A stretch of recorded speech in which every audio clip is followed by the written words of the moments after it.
ஒரு 15 வயசு இருக்கிற ஒரு சிறுவன், வெறும் 15 வயசு இருக்கிற ஒரு பையன் தண்ட 11 வயசான கூட பிறந்த தங்கச்சிய கழுத்தை நெரிச்சு கொலை செஞ்சுட்டு அந்த கொலைய அந்த சிறுவன் மறைச்சிருக்கிறான். ஜோதிச்சு பாருங்க, ஒரு 15 வயசு சிறுவன் கொலை செஞ்சுட்டு அந்த கொலைய மறைச்சிருக்கிறான், யாருக்குமே தெரியாத மாதிரி சித்தரிச்சு.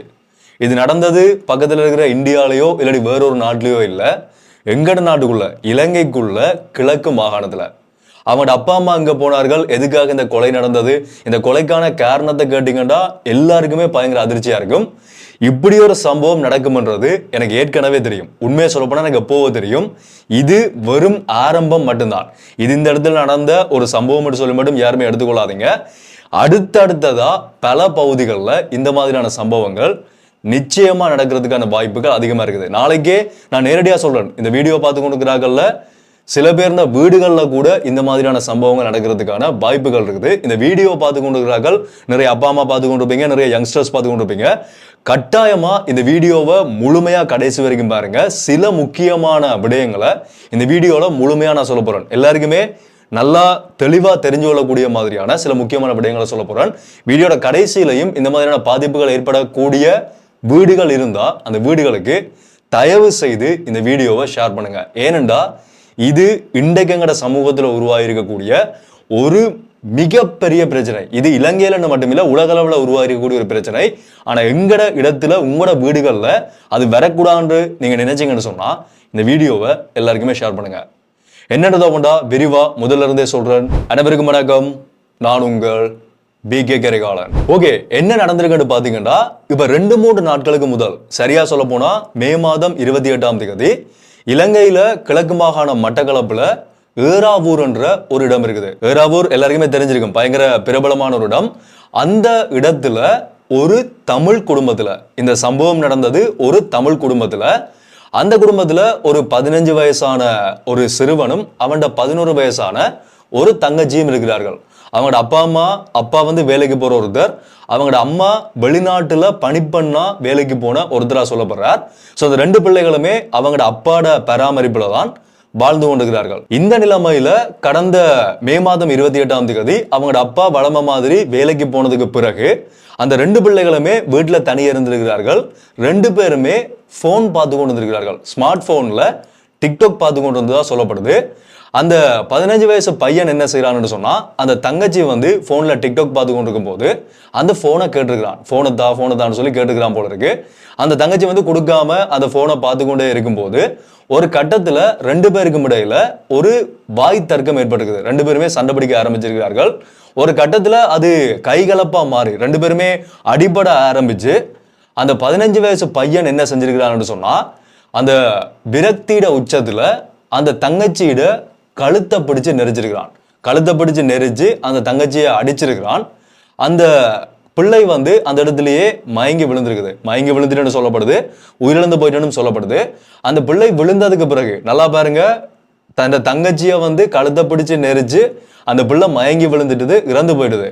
ஒரு சின்ன வயசு ஒரு 15 வயசு பையனு சொன்னா என்ன செய்வான்? ஒன்று பதறி போவான், இல்லாட்டி அந்த பிள்ளைய வந்து காப்பாத்துறதுக்காக ஏதோ ஒன்று செய்வான்.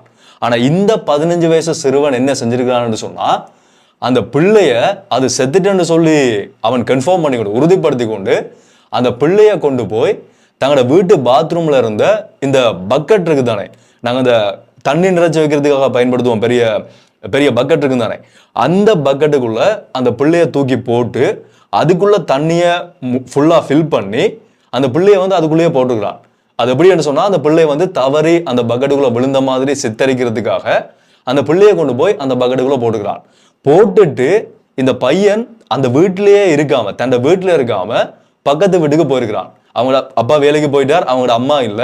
ஸோ 2 பேருமே தனியா இருந்த நேரத்துல இந்த சம்பவம் நடந்தபடியா அந்த பிள்ளை தவறி போய் அந்த தண்ணி பக்கெட்டுக்குள்ள விழுந்த மாதிரி சித்தரிச்சுட்டு அவன் வீட்டை விட்டு வெளியேறி போயிட்டான்.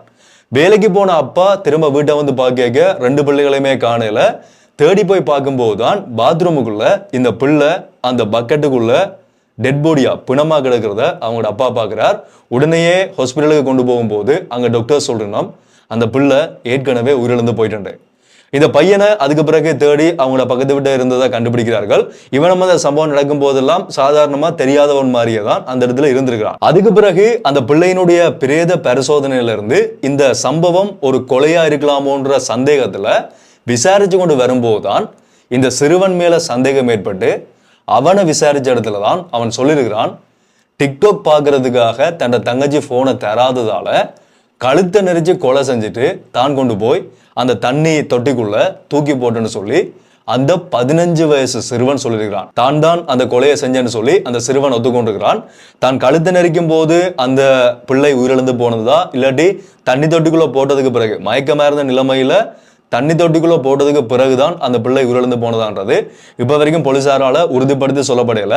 எப்படி இருந்தாலும் ஒரு கொலையை செய்துட்டு அந்த பிள்ளை மயங்கி விழுந்தது தெரிஞ்சோன அந்த பிள்ளை இறந்து போயிட்டான்னு நினைச்சுக்கொண்டு ஒரு 15 வயசு பையன் இவ்வளவு தூரம் யோசிச்சு அந்த பிள்ளையை கொண்டு போய் அந்த தண்ணி இருந்த அந்த பக்கெட்ல போட்டுட்டு தான் வீட்டை இருந்தா தான் சிக்கிக்கொள்ளுவன்னு தெரிஞ்சு பக்கத்து வீட்டை போய் இருந்திருக்கிறான்னு சொன்னா இது எப்பேற்பட்ட மனநிலைய அந்த 15 வயசு சிறுவனுக்கு உருவாக்கி இருக்குன்னு சொல்லி கொஞ்சம் கற்பனை செஞ்சு பாருங்க. ஒரு தொலைபேசியால போன்ல டிக்டாக் பார்க்க கொடுக்காததால இன்றைக்கு 11 வயசு ஒரு குழந்தையினுடைய உயிர் பறி போயிருக்குது, கொலை செய்யப்பட்டிருக்குது. இதே மாதிரி கடந்த 2-3 வருடங்களுக்கு முதல் நான் நினைக்கிறேன் 2024ஆம் ஆண்டு நினைக்கிறேன் யாழ்ப்பாணத்திலும் இப்படி ஒரு சம்பவம் பதிவாகி இருந்தது. ஒரு 16 வயசு பையன் தன் 38 வயசான ஒரு அம்மாவை போன் தரையிலன்றதுக்காக கொலை செய்த ஒரு சம்பவம். இது எங்கட நாட்டுல மட்டும் இல்ல, உலகத்துல பல இடங்கள்ல இந்தியால எல்லாம் அடிக்கடி பதிவாகிறத நாங்க செய்திகள்ல பார்த்திருப்போம். இது இன்றைக்கு பரவலா பல வீடுகள்ல அடுத்தடுத்த நாட்கள்ல நடக்கிறதுக்கான வாய்ப்புகள் இருக்குன்றத இங்க நாங்க உணர்ந்து கொள்ளணும். அதுக்கான காரணம் என்னன்னு பாத்தீங்கன்னா ஒவ்வொரு அப்பா அம்மாவும் செய்யற மிகப்பெரிய தவறுனால இன்றைக்கு எல்லா அப்பா அம்மாவுமே பெரும்பாலான அப்பா அம்மாக்கள் செய்யறது என்னன்னு சொன்னா பிள்ளைகள் தொடர்ச்சியா அடம் பிடிக்குது, அழுகுது, எங்களை வேலை செய்ய விடாம வச்சிருக்குது, இந்த பிள்ளை எப்படியாவது அடக்கணும்ன்றதுக்காக சிம்பிளான ஒரு சொல்யூஷன் தங்களோட போனை தூக்கி பிள்ளையோட கையில கொடுக்குறது. அந்த பிள்ளை அந்த போன்ல என்ன பாக்குது, இன்றைக்கு இருக்கிற சின்ன சின்ன பிள்ளைகள் எல்லாருமே கார்ட்டூன் மட்டும்தான் பாக்குறார்கள் அப்பா அம்மா நினைச்சு கொண்டிருக்கிறீங்களா? இல்ல, டிக்டாக்ல, இன்ஸ்டாகிராம்ல, யூடியூப்ல அவர்கள் என்னென்ன கண்டென்ட்ஸை கன்சியூம் பண்றார்கள்ன்றது நிறைய அப்பா அம்மாவுக்கு தெரியாது. ஒரு 15 வயசு பையனுக்கு தன் தங்கச்சியை கொலை செஞ்சு கொண்டு போய் தண்ணி தொட்டிக்குள்ள போடணும்ன்ற வரைக்கும் அவனோட மூளை வேலை செஞ்சிருக்குன்னு சொன்னா கொஞ்சம் சிந்திச்சு பாருங்க, அவன் என்னென்ன விஷயங்களை போன்ல பார்த்துருப்பான்றத. அது அவன் அறியாமலேயே அவனோட மூளைக்குள்ள போகும் தானே. சின்ன பிள்ளைகள் தானே, இந்த சொல்வார்கள் தானே, சின்ன பிள்ளைகளோட மனம் ஒரு வெள்ளை பேப்பர் மாதிரி, அதுல நாங்க நல்லதையும் எழுதலாம் கெட்டதையும் எழுதலாம். அப்ப அவன் எதை பார்க்கிறானோ அது நல்லதா கெட்டதான்றது தெரியாமலேயே அவனுக்குள்ள உள்ள போய் எல்லாமே மூளைக்குள்ள இருக்க ஆரம்பிக்கும். அதை வச்சு கொண்டுதான் இன்றைக்கு ஒரு கொலையவே ஒரு சின்ன பையன் செஞ்சிருக்கான். அந்த தங்கச்சி மயங்கி இருந்தா சில அவங்களோட அப்பா வந்ததுக்கு பிறகு அந்த பிள்ளைய காப்பாத்தி இருக்கிறதுக்கான வாய்ப்புகளும் இருக்குது. ஆனா அவன் கொண்டே தண்ணி தொட்டிக்குள்ள போட்டபடியாதான் அந்த பிள்ளையோட உயிர் போயிருக்குது. இன்றைக்கு தங்களுக்கு தொந்தரவு இருக்க கூடாதுன்றதுக்காக சின்ன பிள்ளைகளோட கையில போனை கொடுக்குற ஒவ்வொரு அப்பா அம்மாவுக்கும் தெரியாது அது எப்பேற்பட்ட பாதிப்புகளை அந்த பிள்ளைகளுக்கு உருவாக்குதுன்றத. நான் சில 2-3 சயின்டிபிக்கலா இதை ரிசர்ச்சர்ஸால அண்ட் நியூரோ சயின்டிஸ்டால சொல்லப்பட்ட சில முக்கியமான காரணங்களை இந்த வீடியோல நான் முழுமையா சொல்றேன். நாங்க ஏற்கனவே ஸ்கூல்ல செய்த ஸ்பீச்லையும் நான் சொன்னதுதான், 18 வயசுக்கு கீழே தொலைபேசி பாவனையினால நிறைய பிள்ளைகளோட வாழ்க்கை ஒவ்வொரு வகையில பாதிக்கப்பட்டு கொண்டிருக்குது. இது கொலைன்றது ஒரு பகுதியான வகைதான். அதை தாண்டின மன அழுத்தம், சில பேருடைய தவறான முடிவுகள், தற்கொலை செய்யற முடிவு வரைக்கும் எல்லாத்தையுமே தூண்டுறது இன்றைக்கு பயன்படுத்தி கொண்டிருக்கிற இந்த தொலைபேசி பாவனைன்றது எத்தனை பேருக்கு தெரியும்? இது 100% உண்மை. ஏனென்றா அவர்கள் பார்க்கிற விஷயங்கள், எதை பார்க்கிறார்கள்? தொலைபேசி என்றது எல்லாருக்குமே பாதிப்பு ஏற்படுத்தாது. ஆனா எதை நாங்க அங்க பார்க்கிறோம், எதை ஒவ்வொரு சோஷியல் மீடியாவும் எங்களை பார்க்க வைக்குது. இன்ஸ்டாகிராம் எதை பார்க்க வைக்குது, யூடியூப் எதை பார்க்க வைக்குது, டிக்டாக் எதை பார்க்க வைக்குது, நாங்க எதை கன்சியூம் பண்றோம்ன்றதுதான் எங்களினுடைய தனிப்பட்ட வாழ்க்கையை பாதிச்சு கொண்டிருக்கின்றத தயவு செய்து எல்லாருமே விளங்கிக் கொள்ளுங்க. முதலாவது, இந்த சின்ன பிள்ளைகளுக்கு இந்த தொலைபேசி பாவனையால வார முதலாவது பிரச்சனை என்னன்னு பாத்தீங்கன்னா டோபமைன் ஹைஜாக். எங்களோட மூளையில நாங்க ஏதாவது ஒரு சந்தோஷமான விஷயத்த செய்யும் போது, நாங்க ஏதோ ஒரு விஷயம் எங்களுக்கு பிடிச்ச மாதிரி செய்யறோம்னு சொன்னா டோபமின் என்ற எங்களோட மூளைக்குள்ள ரிலீஸ் ஆகும். அது எங்களை ஒரு உற்சாகப்படுத்துற மாதிரி, நாங்க ஒரு உற்சாகமான வேலை செய்யறோம், நாங்க படிப்புல நல்லா படிச்சிட்டோம், இல்லாட்டி ஏதோ ஒன்றை அச்சீவ் பண்ணிட்டோம்னு சொன்னா அதை எங்களுக்கு உற்சாகத்தை ஏற்படுத்துற மாதிரி எங்களோட மூளைக்குள்ள வர்றதுதான் இந்த டோபமைன். இந்த டோபமைன் இன்றைக்கு நாங்க தொலைபேசியில பார்க்கிற ஒவ்வொரு வீடியோஸாலையும் ஒவ்வொரு ரீல்ஸாலையும் எங்கட மூளைக்குள்ள அளவுக்கு அதிகமா சுரந்து கொண்டிருக்குது. அது டோபமைன் ஹைஜாக் இல்ல டோபமைன் ஹிட் என்று சொல்லுவோம். அந்த டோபமைன் அளவு அதிகமா சுரக்க எங்கட மூளையினுடைய செயல்பாடு மொத்தமா பாதிக்கப்படுறதுக்கான வாய்ப்புகள் மிக அதிகமா இருக்குது. இதை டீடைல்டா சொல்ல போனா இன்னும் லெந்தா சொல்லி கொண்டு போகலாம். ஸோ நார்மலா சொல்லிக் கொள்றேன், இந்த டோபமைன் ஹிட்ன்றது எங்கட மூளைக்கு ஆபத்தை ஏற்படுத்தக்கூடிய ஒரு செயல்பாடு. நாங்க பார்க்குற வீடியோஸ் மூலமா உருவாகிற இந்த டோபமைன்ன்றது அதன் மூலமா உருவாக கூடாது. எங்கட செயல்பாடுகள் மூலமா தான் அது எங்களுக்கு மூளைக்குள்ள ரிலீஸ் ஆகணுமே தவிர நாங்க பார்க்குற ரீல்ஸ் மூலமா அது எங்களுக்கு ரிலீஸ் ஆகக்கூடாது. இது இந்த சின்ன பிள்ளைகளுக்கு அதிகமா உருவாகிறதால அவர்கள் அதுக்கு கிட்டத்தட்ட ஒரு ட்ரக் மாதிரி, ஒரு போதைப் பொருள் மாதிரி அடிமையாக ஆரம்பிக்கிறார்கள். இந்த போதைப் பொருள் பயன்படுத்தக்கூடியவர்கள் அவர்களை அந்த போதைப் பொருள் பாவனையிலிருந்து வெளியில கொண்டு வரணும்னு சொன்னா டாக்டர்ஸ் என்ன செய்வார்கள் தெரியுமா? அந்த போதைப் பொருளை அவர்கள்ட்ட இருந்து பறிச்சுட்டு கொண்டு போய் ஒரு இடத்துல ஒரு அந்த பாதுகாக்கக்கூடிய இடங்கள் இருக்குதானே, அந்த இடங்களை கொண்டு போய் அவர்களை தனிமைப்படுத்தி வச்சிருவார்கள். அங்கிருந்து அவர்கள் பயங்கரமா கத்துவார்கள். அந்த ட்ரக்ஸ் கிடைக்காததால சட்டியா கஷ்டப்படுவார்கள். தங்களை காயப்படுத்தி கொள்றது, நிறைய மோசமான தங்களுக்குள்ளேயே அவர்கள் காயப்படுத்துற செயல்பாடுகள்லாம் அதிகமாக ஈடுபடுவார்கள். அதுக்கு காரணம் என்னன்னு பாத்தீங்கன்னா, அந்த டோபமைன் ஹிட்ன்றது ட்ரக்ஸ் எடுக்கும் போது அளவுக்கு அதிகமா அவர்களுக்கு சுரக்கும். அது கிடைக்காததால அதுக்காக அவர்கள் எங்க ஆரம்பிப்பார்கள். அந்த உடம்பதை கேட்கும் போது அவர்களை கொடுக்க முடியாதால அந்த பாதிப்புகள் அவர்களுக்கு உருவாகும். இதேதான் அந்த சின்ன பிள்ளைகளுக்கு, நீங்க வீட்டுல வளர்க்குற உங்களோட 5 வயசு 10 வயசு 2 3 15 16 வயசு பிள்ளைகளுக்கு இதே இந்த ட்ரக்ஸினுடைய எஃபெக்ட் தான் அந்த பிள்ளைகளுக்கும் உருவாகுதுன்றதை தயவு செய்து அப்பா அம்மா உணர்ந்து கொள்ளுங்க. அப்படி இருக்கிற பிள்ளையோட கையில இருந்து தொலைபேசியை பறிக்கும் போது அந்த ட்ரக்ஸை ஒரு ட்ரக்குக்கு அடிக்ட் ஆனவன், ஒரு போதைப் பொருளுக்கு அடிக்ட் ஆனவனுக்கு கொடுக்காதால எப்பேற்பட்ட பாதிப்பு அவனுக்கு உருவாகுதோ அதே மாதிரி தான் அந்த பிள்ளைகளும் ரியாக்ட் பண்ண ஆரம்பிப்பார்கள். அந்த ரியாக்ஷன் விளைவு தான் இந்த கொலை செய்யறது, அவர்களையே காயப்படுத்துறது, கத்துறது, பயங்கரமா அழுகிறது, அதால அவர்களுக்கு வர பிரச்சனைகள், இது எல்லாமே இது ஒரு ட்ரக் மாதிரி டோபமைன் ஹிட் பண்ணபடியா உருவாகிற பிரச்சனைகள் தான். அடுத்த முக்கியமான பிரச்சனை என்னன்னு பாத்தீங்கன்னா, அண்டர் டெவலப்ட் டீன் பிரைன். இந்த சின்ன பிள்ளைகள் இருக்கிறார்களானே, சாதாரணமா நாங்க பிறந்து வளரும் போது எங்களுக்கு எப்படி எங்களோட கை கால்கள் கொஞ்சம் கொஞ்சமா வயசு போக போக வளருதோ அதே மாதிரி தான் எங்களுக்குள்ள இருக்கிற மூளையும் கொஞ்சம் கொஞ்சமா வளர ஆரம்பிக்கும். சாதாரணமா மூளை எங்களோட மூளையினுடைய பின்பக்கத்துல இருந்து தான் டெவலப்ட் ஆக ஆரம்பிக்கும், பின்னால இருந்து முன்னால டெவலப் ஆக ஆரம்பிக்கும். அப்பதான் அந்த மூளையினுடைய ஒவ்வொரு ஃபங்க்ஷன்ஸும் வளர ஆரம்பிக்கும். அது எப்படின்னு சொன்னா எங்களோட மூளை தான் எல்லாத்தையுமே கட்டுப்படுத்துது. நாங்க ஒரு சூடான இடத்துல போய் கையை வச்சோம்னு சொன்னா அது சுடுதன்றதை ரியாக்ட் பண்றது மூளை தான். அதே மாதிரி எல்லா செயல்பாடுகளுமே A to Z எல்லாத்தையுமே எங்களை கண்ட்ரோல் பண்றது எங்களோட மூளைன்றது எல்லாருக்குமே தெரிஞ்சிருக்கும். அந்த மூளைக்கு 20 வயசு வரைக்கும் ஒரு ஹையஸ்டான எமோஷன், ஒரு அதிகபட்சமான ஒரு எமோஷனை எப்படி கண்ட்ரோல் பண்ணணும்ன்றது அது வரைக்கும் அதுக்கு தெரியாது. அதிகமான எமோஷன் வரும்போது அந்த நேரத்துல எப்படி ரியாக்ட் பண்ணணும்ன்றது அந்த மூளைக்கு அப்ப தெரிஞ்சிருக்காது.